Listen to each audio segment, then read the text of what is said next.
Ayun. So ayun guys, pupuntahan namin dito yung ano, yung sabi ni pare ko na meron daw ditong kwago. Kaya titingnan namin kung totoong kwago ito. Ayun guys, dito daw banda yon. So titingnan natin. Ito pa.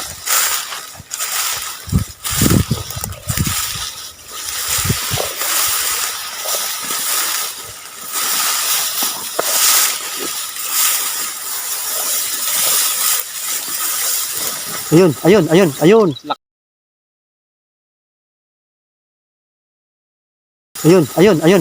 Laki. Ayun. Meron palang kwago dito. Ito kanyang itlog oh. Ayun, ay apat yung itlog niya. Ayun, Apat? Sabi sabi pang-apat niya na yan, oh. apat na to, ang galing oh. Laki guys, oh. Ang laki, di ba? Nakita niyo guys, di ba? Ayun, So ayan po guys, itlog ng kwago. Kulay brown siya. Saan kayo yung asawa may niya? kinain pa siyang daga oh. Ayun oh, may kinain siyang daga yun oh. Sabi sa'yo eh, dagang kinakain yan eh. Ayun guys oh, yun oh. Ayan guys, oh, meron siyang pagkain na Daga, ayun oh, apat ang itlog niya oh. Ayan guys, oh. Laki Yung itlog niya guys, yan oh. Itlog po ng kwago yan ha, hindi po ahas. Nakita niyo naman yung lumipad. Ayun daga oh, Ito yung pagkain niya. Laki po. Ayan oh. Laki no? Grabe guys, first time ko makakita ng kwago na personal. Naniwala ka na, di ba? Oo. Meron pala dito yan sa may ano. Tago na natin. Pero siyempre tatago natin baka pupunta ng ibang ano eh. Kakunin ng itlog eh. Oh. Bale guys, tinignan lang natin guys, pero hindi naman siya ano, hindi naman namin gagalawin. Huwag yan, yan lang.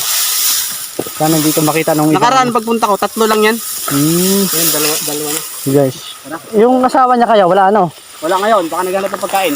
So ayun guys, nakita niyo naman no. Laki. Yung lumipad na yon. Laki, grabe laki. Yan. Laki no? Oo. Kawalik yan mamaya dyan. Meron palang kwago dito. Laki. Dito po yan guys sa ano ha, sa Blayan ha. So guys, nakita niyo 'di ba? No, masyado lang mabilis pero makikita niyo naman. Bilis lumipad. Meron pala ditong kwago. Oo. Laki no? Parang ang akala ko sa ano lang yan, sa gubat pre. Sa bundok. Oh, sa bundok. Meron din pala dito yan sa ano, sa Kabayanan. Kapatagan. Oh, Kapatagan. Meron. Grabe laki.